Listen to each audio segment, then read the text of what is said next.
So getting back to today's flight, Alice, lay the groundwork for us. Tell us what's going on here. Yeah, so there's no crew on board this one today. We're flying another one of our signature payload flights, though. Yeah, and one remarkable thing about our system is that our capsule and engines and our boosters, they're all completely interchangeable between different vehicles. So you might remember we launched an all-new capsule and booster combo recently on our NS-27 mission. Today we're flying the reusable booster from that mission, but the capsule that we use for payloads is in action today. That one's been in flight since 2017. It's seen a lot of space action so far. You're right. That capsule's had 10 flights so far, and overall this will be the 14th payload flight for the program. And after today, we'll have flown over 175 payloads to space. Amazing. We now have 3 capsules and 2 boosters in service to better address all of the demand for our payload and astronaut customers.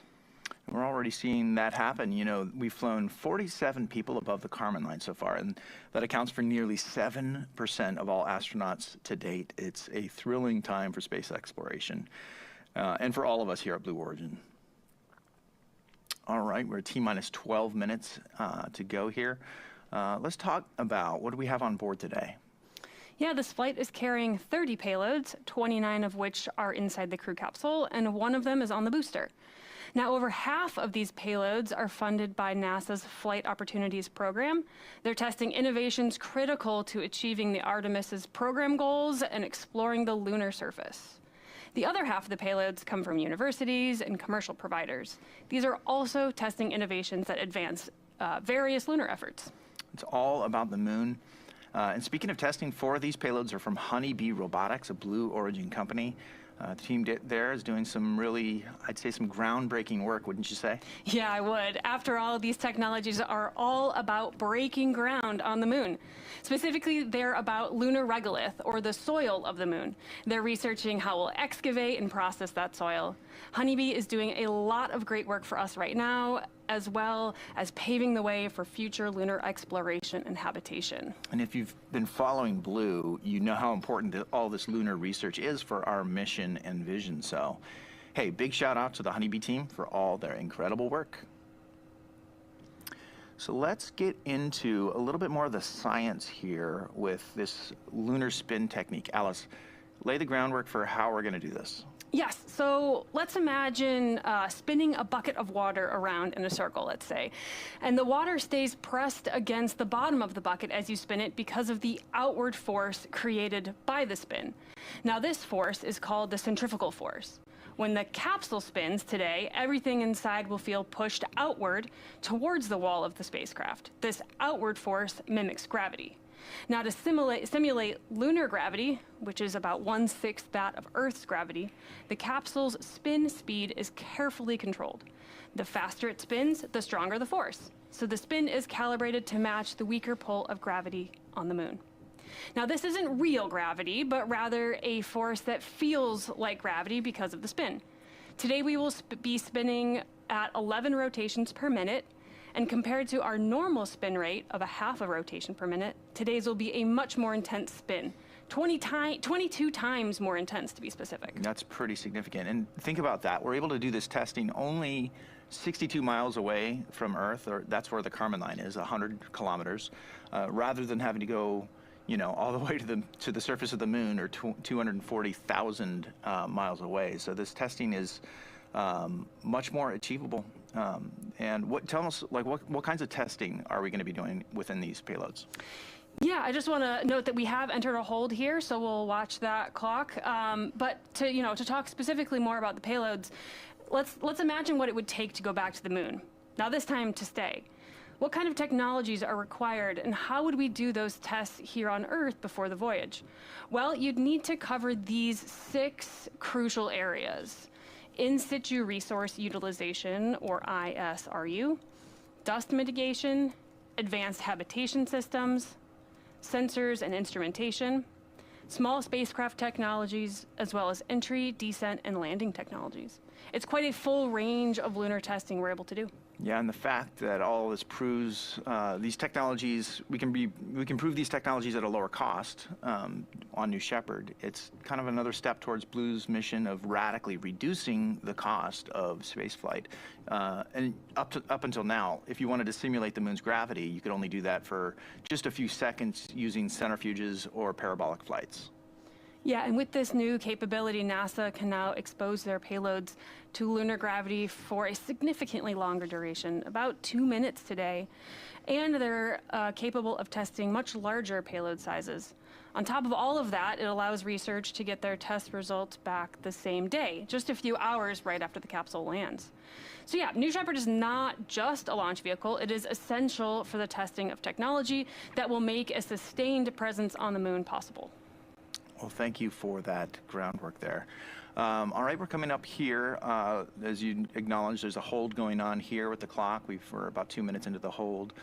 We expect the mission control team soon to be ready for to do the go poll to proceed into terminal count, but they're going to have to clear this hold first. So we are going to toss it over to the rocket as we get a little bit more information about what's going on. So stand by, and let's visit New Shepard out of the pad.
All right, everyone, welcome back. This is the NS-29 mission for New Shepard. This is the 14th payload flight for our vehicle program. We're still in a hold as we are awaiting the right weather conditions for flight today.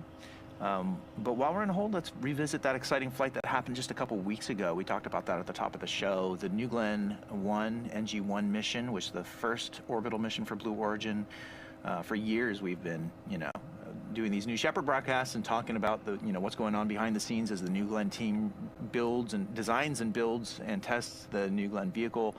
Well, that's now, for the first time ever, it's behind us, and we had a great, successful flight. So we're thrilled that we got to cross this important milestone of reaching orbit on our New Glenn vehicle. Let's go take a look back at how that flight went.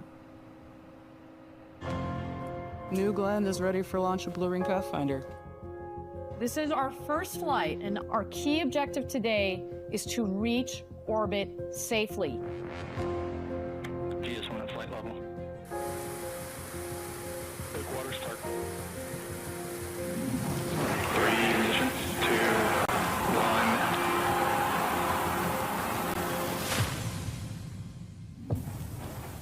1. Lift off.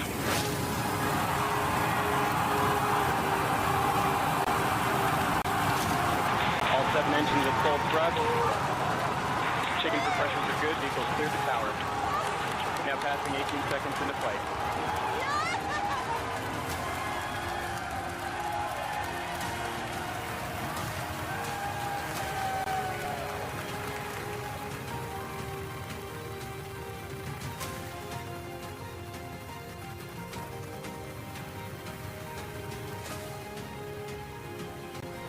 Separation confirmed.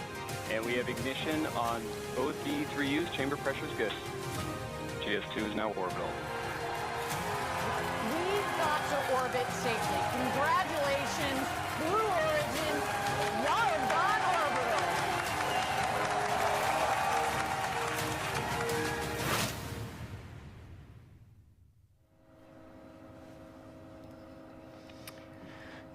I personally will never forget that moment where the camera zooms in to see those 7 BE-4 engines all lit up together.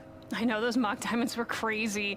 I've seen them during an engine test down in Texas, but like 1 engine, not 7 engines. Totally. So to see them all together on the vehicle, clustered like that, creating that beautiful pattern, it's just breathtaking. Yeah, totally. I mean, for so many years, you're, building this vehicle. I mean, my team is the content team at Blue, so we're, creating like animated packages showing what New Glenn's going to look like when it's flying. There's only so much you can do to imagine it, though, ahead of time. And the moment that I saw those mock diamonds all appearing together, kind of took my breath away as well, just because it's like, it surprises you with what the reality of all that power together is like. The whole moment of New Glenn's liftoff, seeing that just like massive rocket start to breathe and shake when the engines light up. And people have asked me about the payload that was aboard that day. Talk about that. Where is it now? Yeah, the payload that was aboard New Glenn is our Pathfinder for our Blue Ring, and in fact, it's still up in orbit. It's going to be in a permanent orbit with the second stage, and will remain up there basically forever. Forever. Yeah. So amazing. So we're looking forward to, of course, what's next with New Glenn, as well as these ongoing flights for New Shepard. So, hey, we're still in a hold here, 20 minutes and counting. Let's take a moment and check back in with our mission control team and see if they got any updates for us.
Welcome back, everybody.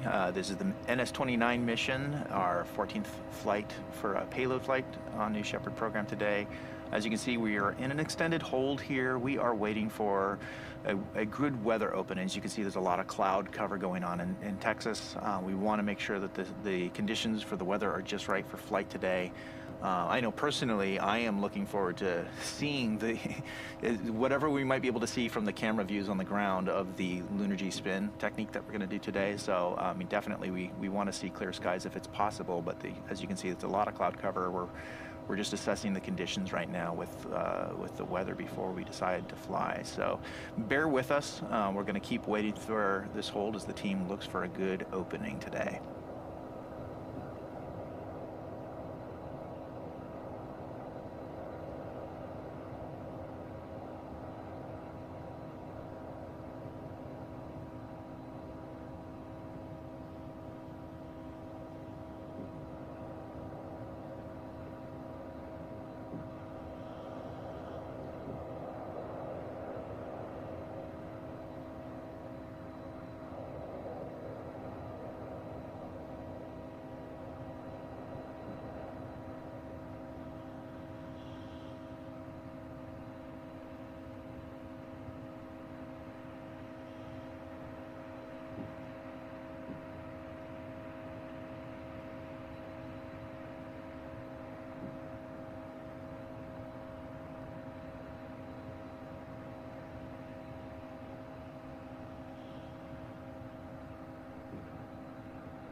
All right, welcome back, everybody. As you can see, we've been in 30 minutes of hold almost here as we are assessing the weather conditions for today's launch.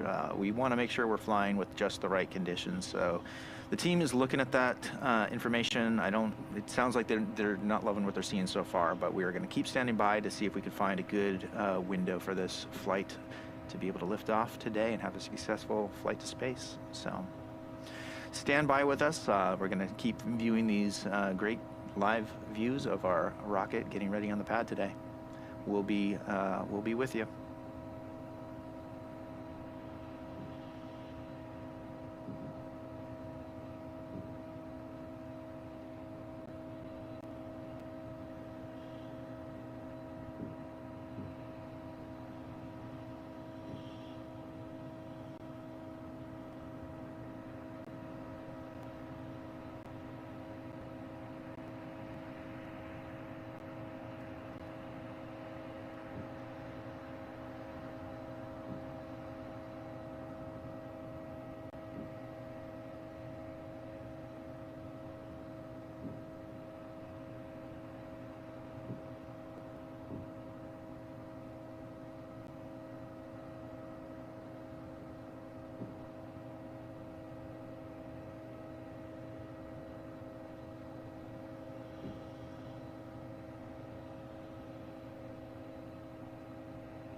Welcome back, everybody. We are still wading through this hold as our team assesses weather conditions for today's launch. And, you know, on the topic of weather, we have a team that is, you know, very faithfully working in the background, assessing weather conditions, and there's a lot that goes into making weather decisions for New Shepard.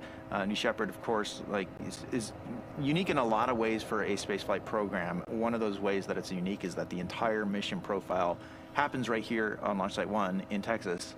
From launch to landing of both the booster and the separated capsule, they all land right here. So it's really important that the team is able to kind of assess all the continuous weather conditions right here in Texas for the launch. So why don't we take a look at what goes into making some of these weather calls for New Shepard. On a launch day, we give several go, no-go recommendations based on how the forecasts evolve throughout the morning. You have subject matter experts in every subsystem sitting in front of their consoles, intently monitoring everything going on to make sure that the astronauts are launched safely. My name is Andrew Kellenbeck. I'm a guidance, navigation, and control engineer. My name is Sean Hansen. I'm the launch weather officer for New Shepard. If you're looking for sunny conditions and lack of precipitation, West Texas is one of the best places in the United States that you can have. But we want to verify the weather at the time we have a phase in the launch. So we'll send a balloon up. Weather balloon is one of the best meteorological tools that we have. It provides us instantaneous data of what's going on in the atmosphere all the way up to 80,000 feet. The guidance and control team on New Shepard has decades worth of atmospheric and wind forecasting data that we've collected ourselves over the years through the release of radiosonde balloons that Sean was discussing, and also from our government and commercial weather data sources. We're now able to predict the capsule landing location to about a half square mile, and this is over a 25+ square mile landing area. That is very, very accurate. The winds, of course, pose an issue for the capsule in terms of where it will end up landing, but it's also a huge factor in the booster landing performance. A lot of times we see wind shears during the final descent of the booster that cause it to have to readjust its position just prior to touchdown. So we're looking very closely at the winds at the lower altitudes to make sure the booster can accommodate those changes. Best part of working at Blue is having the opportunity to be a part of something special. And just watching these amazing people put this whole sequence together and get a rocket off the ground, it makes me really excited to be a part of it. My favorite part of working at Blue is the opportunity to work on something that is far greater than myself, that will last generations, and really making an impact on the history and future of human spaceflight.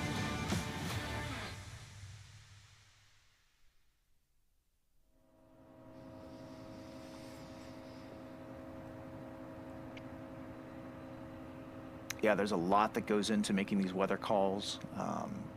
Every time I see that video, I'm reminded about all the complexity that the team has to be able to track as they're looking for all the right weather conditions for flight. So, Yeah, and it's not necessarily just what you see, you know, from the ground. There's a whole layer of atmosphere that we have to go and make sure is good for New Shepard. You know, we rely on that to make sure that we have a safe launch and land for the booster and capsule. So lots of work that goes into predicting weather and assessing weather on launch day.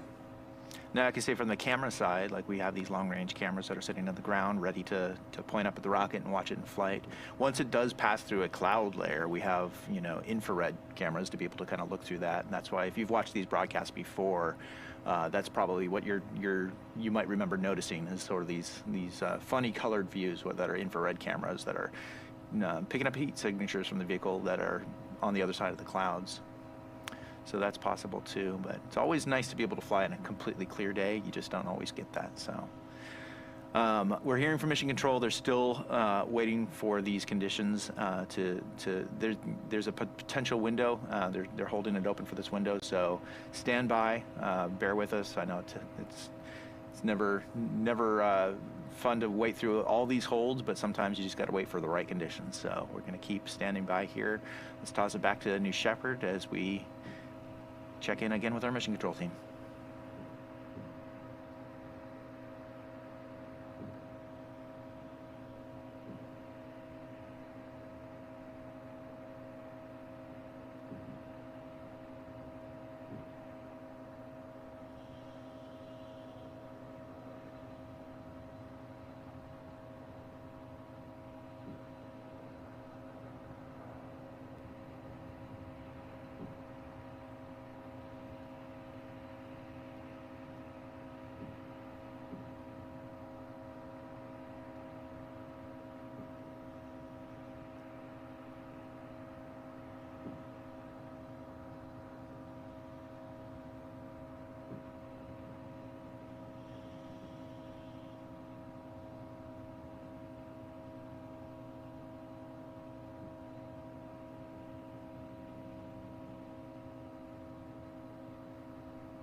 All right, welcome back, everybody. We're still waiting through this hold as the mission team assesses weather conditions for today's flight. While we're in the hold, let's take a moment to recognize some of the people who work at Blue, the individuals who drive our amazing programs here at Blue. We've got such incredible technology and such an important mission here at Blue.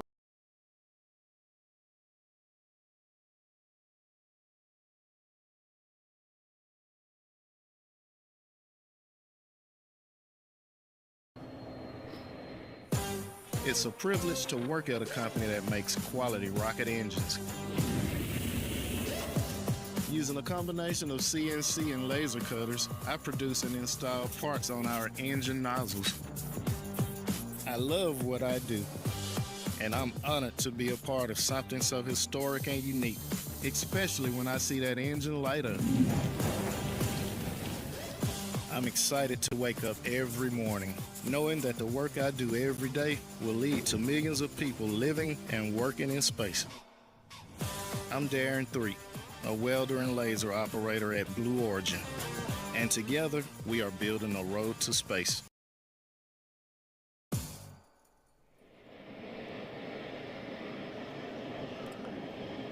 Yeah, Darren's work at Blue is a great example of how he supports our important company mission, and I can tell just from the footage there, he's doing that from the Huntsville location where we manufacture. It's our high-rate manufacturing for our engines, our factory there, and that factory did such amazing work last year as we kind of ramped up production on readiness for NG1, as well as supporting the ULA's Vulcan flights as well. You know, Blue's a place where we have big ambitions, and to meet all that ambition, we're continuing to grow as a company. We have positions open across our manufacturing sites, including Cape Canaveral, West Texas, the Seattle area, and Huntsville, Alabama. So, of course, we want to remind you that if you want to consider joining our mission, we need great people across so many of the verticals and so many locations here at the company. So please do us a favor. Check out those job listings online at blueorigin.com/careers. You know, career in aerospace, working right alongside all of us here at Blue to build a road to space for the benefit of Earth. That career could be closer than you think.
right, welcome back, everybody, and thank you for your extended patience as we get through this extended hold here. 48 minutes and counting on this hold. This is one of the longer ones we've seen, but of course there's the team in Mission Control is looking for just those ideal conditions for flight, and the weather balloon that they had sent up, they're just assessing the data is coming back from that weather balloon, and they're just hoping to find a good window here. So bear with us. We're still looking for that great window for flight today. We're in contact with Mission Control here in the background, and we'll just keep bringing you updates as long as there's a chance we're still going to fly today. So bear with us.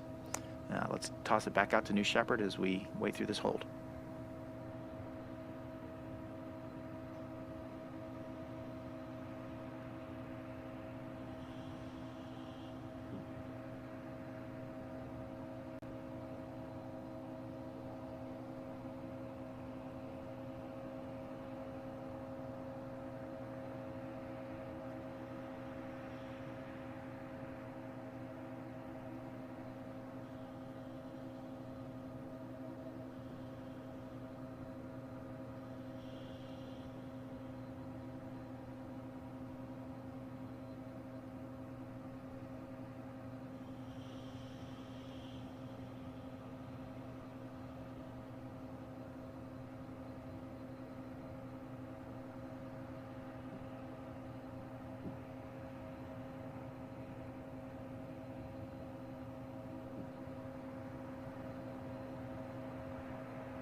Welcome back, everybody. We're still in a hold here as we assess weather conditions for the possible liftoff of New Shepard today on the NS-29 mission, the 14th flight of our payload system, our payload flights. This is the 14th one, and we've got some really cool lunar G technology that is going to be tested on this flight. So we want to make sure the conditions are just right to get all those tests successfully sent to space. So while we're in a hold, while we got all these great live view cameras down in West Texas of our launch pad there in West Texas, Launch Site 1, let's zoom out a little bit and talk about the area where we launch, which is near the town of Van Horn, Texas. Let's take a little bit of a closer look at the home of New Shepard down in West Texas, Van Horn.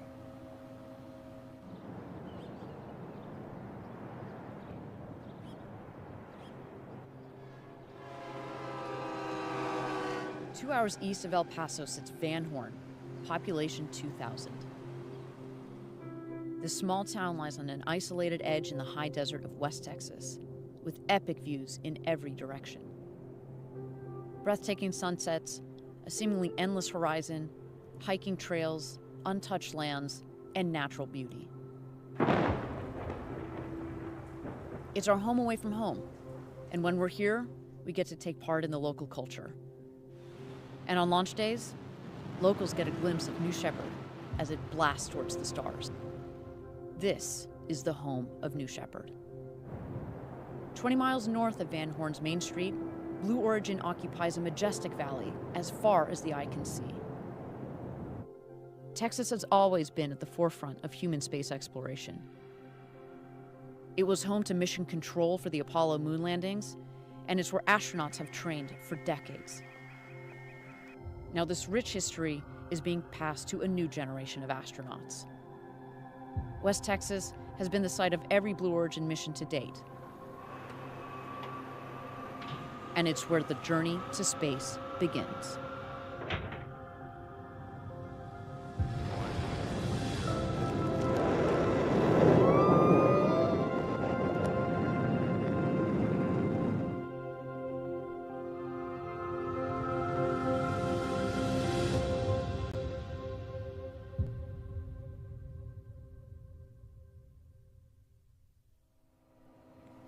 You're taking it. Gosh, that place, it's like a second home to me. You know, I've spent much time down there over the last few years here, and I will never forget the drive on Highway 54 to the launch site on those early launch mornings with the sun rising, those panorama shots of the desert. I love that place. It's just the perfect area for our astronauts to experience a flight to space, and a great place for our team to help them get there. You and I, Joel, both have spent lots of time down in Van Horn supporting these missions, and people often ask, like, why is it that Blue Origin chose such a remote place to build a launch site, you know, in the middle of the desert? Yeah, it's, I mean, the answer to that is partially it's just space to operate, space for space. There's been so much room down there for us to operate not only this rocket, but a lot of the other test activities that we have going on for engines. It takes a large area to be able to do all that work and to launch this particular suborbital rocket, since, you know, we talked about this, like, it's the whole mission profile that we have to support here. We use the site not only to launch the booster, but to land the booster just a couple miles away from the launch pad, and also the crew capsule also comes down right on its own, right in back to the desert where it started. So it's really the home of the entire flight profile. And keep in mind that traditionally rockets will launch from a place like the coast of Florida, and they'll fly over the Atlantic Ocean. And when astronauts return from a place like the ISS, their point of return isn't really anywhere, you know, related to where they launch from necessarily. So that's not so with New Shepard. We needed this space to be able to operate the full flight from launch all the way through landing of both vehicles right here. And really, I mean, you know, this distant rural landscape that you're seeing here, it provides, you know, an expansive environment to not only launch New Shepard, but to test our engines and to do all this operational work away from wildlife and human population. So even though we don't really broadcast anymore from the launch site itself, it used to be that when we did these New Shepard broadcasts, we would sort of, you know, all camp out down there. It was like, you know, doing a week of space camp for all of us fans of rocketry, and that was fun. We don't broadcast from down there anymore. You and I are sitting here in our Kent headquarters to do this, but we get these live camera views that, you know, they always take you right back to the site. It's nothing quite like that. You mentioned it earlier, that, you know, the morning drive when you are, you know, waking up in Van Horn before the sun has come up and you're driving into the site. It's about, what, 25 miles or so. The sun is crusting over those mountains on the east. It's a really special feeling. Yeah, I've got a very special playlist I listen to every launch morning, and I still have that tradition today, driving in here early morning. So that beautiful sky there, you know, the stars just light up at night, and It's just such a great place. It really sets the tone to go to space. Yeah, what you're looking at there, this picture is a live camera view of our landing pad. Obviously, we haven't flown the mission yet today, so the booster's not there yet, but you can kind of make out the little bit of a clearing space ahead in that shot. But that ridge of West Texas mountains to the west there, that's the feeling you get with these wide open skies you're talking about. We talk about space being the final frontier, and we kind of sometimes think about West Texas as sort of like that doorstep to the final frontier. So we're still in a hold here, 58 minutes. We're approaching about an hour of hold as we give the mission team time to just assess the conditions ready for flight. Again, they're looking primarily at the weather right now and making sure that they have a good window to operate this mission. Once again, this is a very special kind of mission for Blue Origin. This is the first time we're ever going to do this experiment where we spin the crew capsule and simulate lunar gravity, 1/6 of what Earth's gravity is like, through kind of basically creating a centrifuge in the crew capsule. And all of our payloads that we have on board today are kind of geared up to take advantage of that lunar G spin.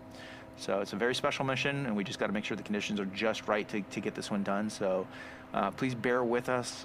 What we're hearing is that we have just a little bit more time that the mission team wants to be able to give to assess the conditions for flight.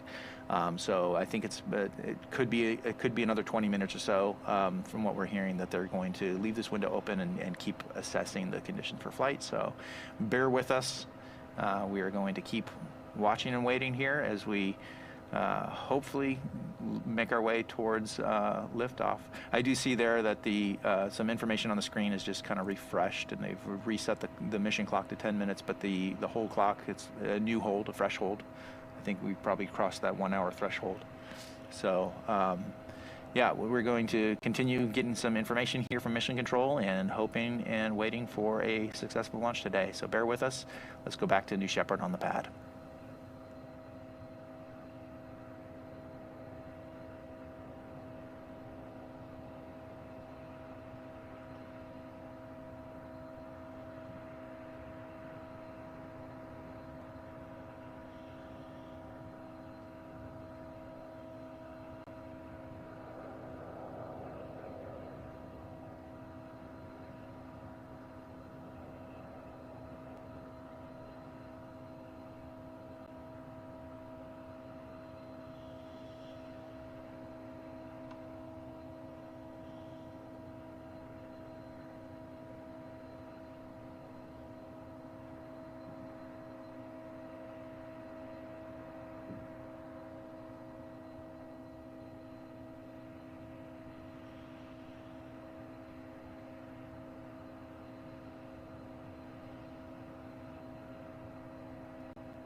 All right, welcome back, everybody. We are still in a hold. We're giving the mission team time to assess the weather conditions for the flight today. As you can see, there's a heavy cloud cover going on.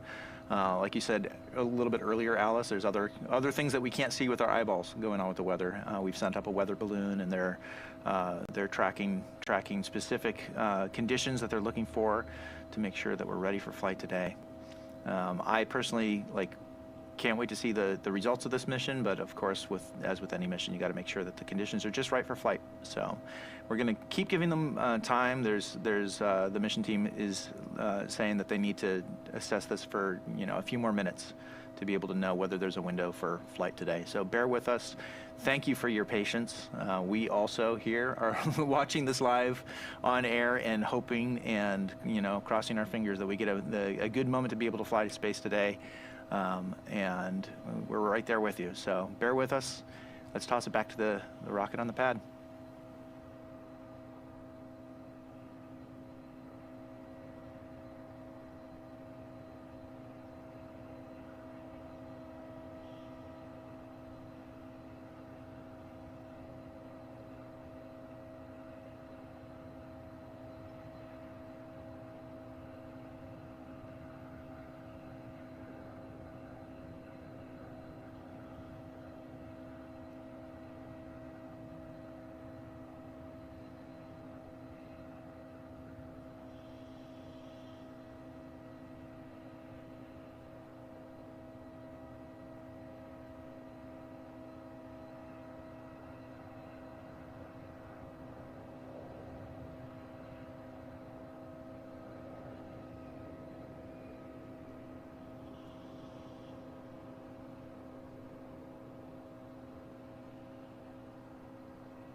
Welcome back, everybody. We're still on a hold here in West Texas at Launch Site 1 as we are assessing the conditions for launch, and the team is still working their way through looking for that good window to be able to launch today. Bear with us, stand by with us, as it takes a lot of patience to get through a hold like this, but that's okay. We've got to make sure that we're ready for flight, and all those factors got to line up just right. So in the meantime, we're here just plugged into the mission control in the background and making sure that we get all those updates, and we still have a window, a possibility that we are going to be able to lift off today, so that's what we're hoping for here. So bear with us as we look for that ideal condition. Let's toss it back to New Shepard as we wade through the hold.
Welcome back, everybody. We're still in a hold as we, as a reminder, we're waiting for the mission team to look for that right ideal condition, especially with the weather going on today in West Texas.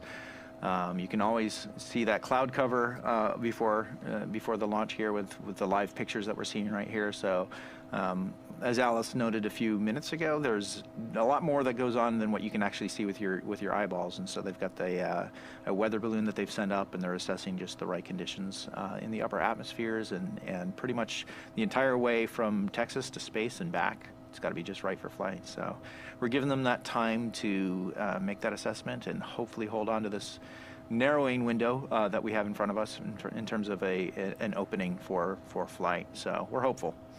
In the meantime, while we got a little bit of time here, these views that we have, the live cameras that we have coming back to us from Texas, are showing New Shepard on the pad, and you can kind of see one of the features, I would say, of the flight today, the lunar gravity spin. We're using the payload crew capsule that we've seen fly many times now. It's sitting on top of the booster. There's a good picture of it. You can see the feather graphics that are overlaying the crew capsule there. And they're matched up with our newest tail, our newest booster, which actually has a little bit of a different painting scheme, but that's okay. They're interchangeable. The whole system is designed to be modular. So with some of the views that we've got going on here, Alice, since you're here and you can give us a little bit of context, why don't you walk us through some of the stuff that you're seeing with these live views? Yeah, thanks, Joel. Yeah, you're right. We are seeing live views here. Right now, we're looking down the booster. You can see where the landing legs will pop out upon landing. You're seeing some icing happening on the outside. That is all very normal. Now, as we go and look at some of the other views, we'll notice some other things. But this here is near the top of the booster. We've got some umbilical cords into the vehicle for loading propellant and avionics or electronics control, along with a variety of other things. You can see where the fins will pop out, those more triangular shaped areas on the upper side of the vehicle is where the fins will deploy upon landing. And as we go to the capsule view, you will see that here in a moment. We're now looking at the bottom of the vehicle, of the propulsion module. This is where you can see just down there at the bottom the nozzle of the BE-3 engine. That is what propels New Shepard to space. That will light here hopefully soon. And now with the capsule view right on the top, as Joel mentioned, the liveries are slightly mismatched today, but that is okay. This is our payload capsule. It's flown 10 times to space and back. If you look carefully through the windows there, some of the largest windows in space, and you can see the payload lockers that we have.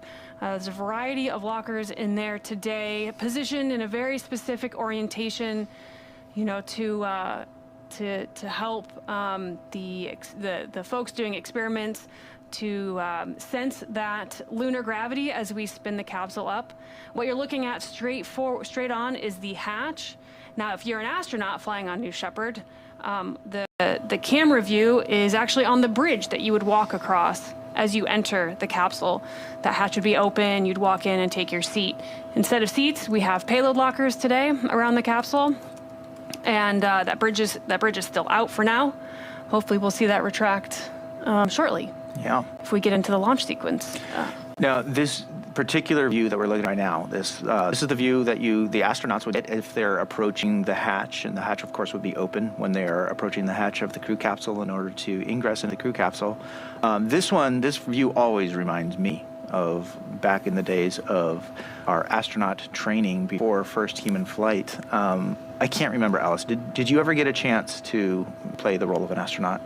I did, yes. I was fortunate enough to participate in the astronaut, capital N-O-T, That's right. program during our training time down in Texas, you know, training all aspects of astronaut training and simulation and everything that it takes to become an astronaut. It's only a couple days of training.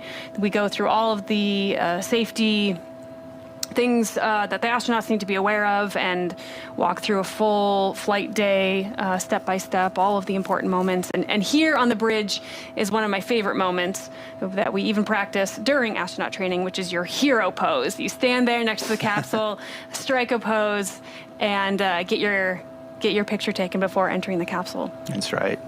Yeah, one time I also got to played the role of an astronaut in training for one of those run-throughs. And yeah, you said for real astronauts that we take on New Shepard, it's only a couple days of their time that we have to do with training. For us at Blue Origin, I remember many, many long months and many trips to Texas as we worked out the details of exactly how that was going to work.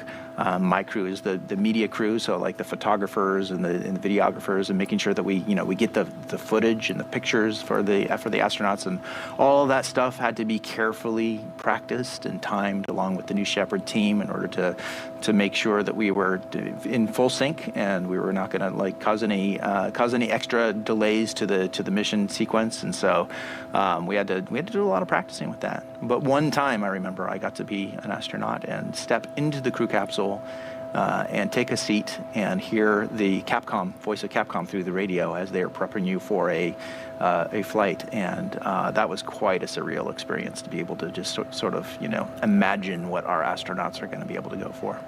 Yeah, it's really cool. I was also fortunate enough to be in the capsule on the pad during one of our comms tests, and it's the closest that I've certainly come to space, but you can feel nearly what all the astronauts would be feeling in that moment, minus some of the noises and the vibrations from the propulsion module. So it's a surreal experience. Yeah. And the view, I mean, we always talk about these large windows. Yeah.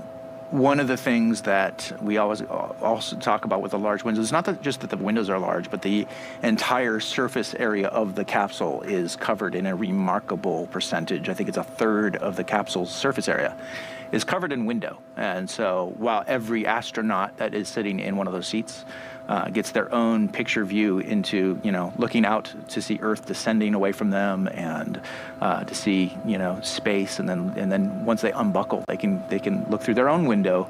I remember that astronaut Audrey Powers, I was asking her after her flight, like what did she experience? And the story that she told me was really, it stuck with me, was that it's not just about your window. It's like when you're up there in space, you're looking through your window, you're looking down at Earth through your window, and then you have this natural inclination to turn around and talk to your crewmates and point something out to them. And now Audrey told me that the moment she did that, she was just struck by this panorama of all the other windows that are in there together, that you've got this amazing panoramic view of the entire Earth that is kind of floating underneath your crew capsule. And that was just kind of like a striking moment that she didn't anticipate.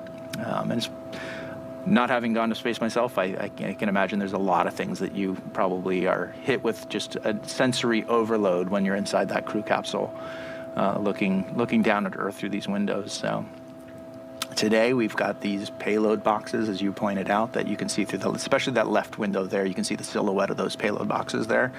The capsule's loaded up with those boxes, and so hopefully those boxes are going to get to enjoy those large windows that our astronauts normally do. Yeah, and quite a spin today.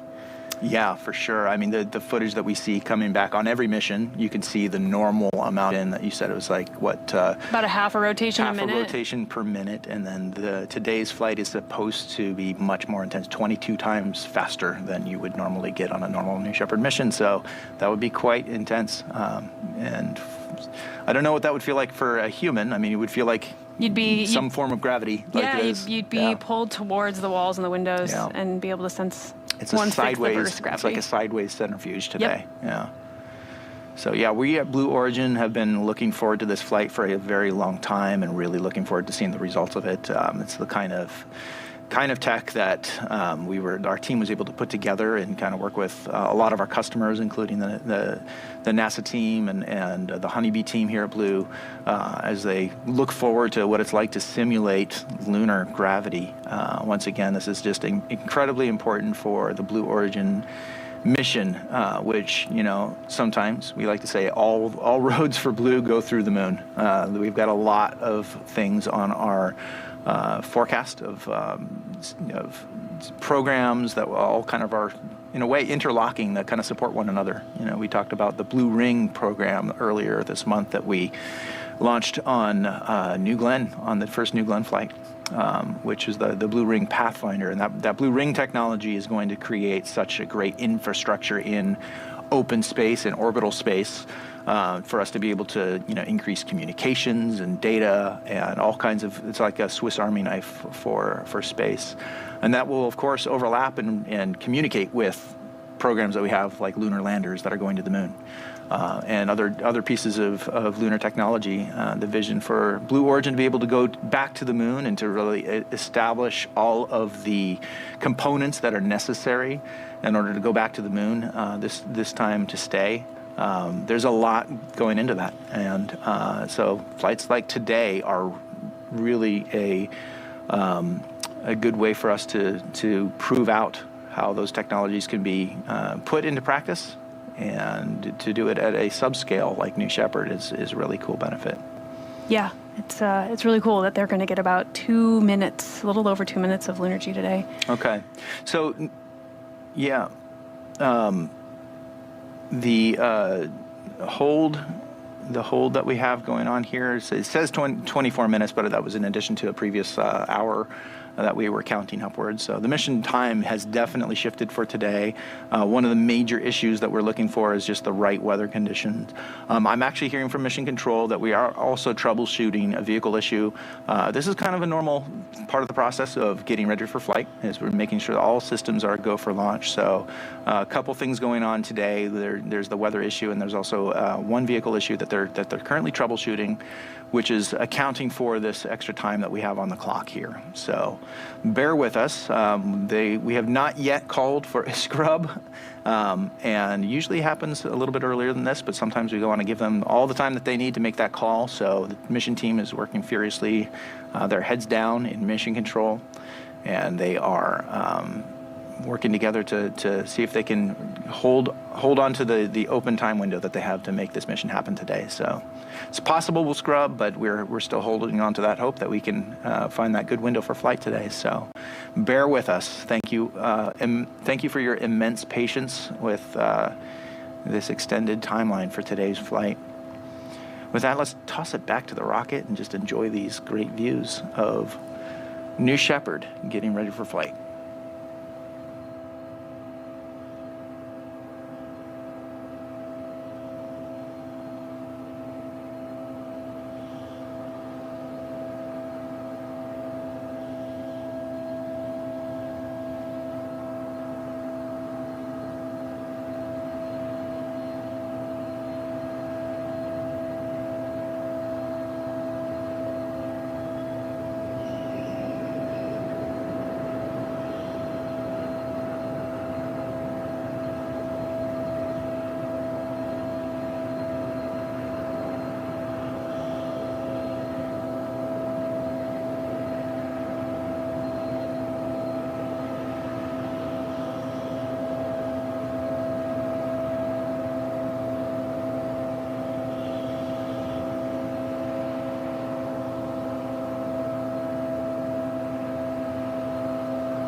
right, welcome back, everybody. This is the attempt for NS-29, the 14th payload flight for New Shepard program.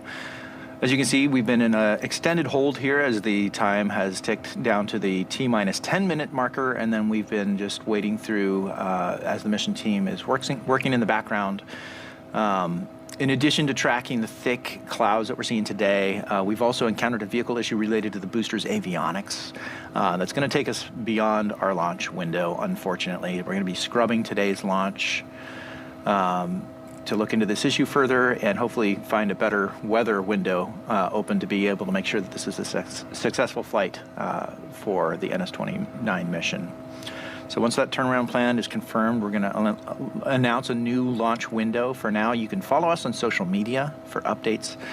Hey, everyone, thank you for bearing with us today as we're hopeful throughout the launch countdown today to find that window to open for flight today, but we just didn't find it. We're going to scrub today. Thank you for joining us today. Thanks for your patience.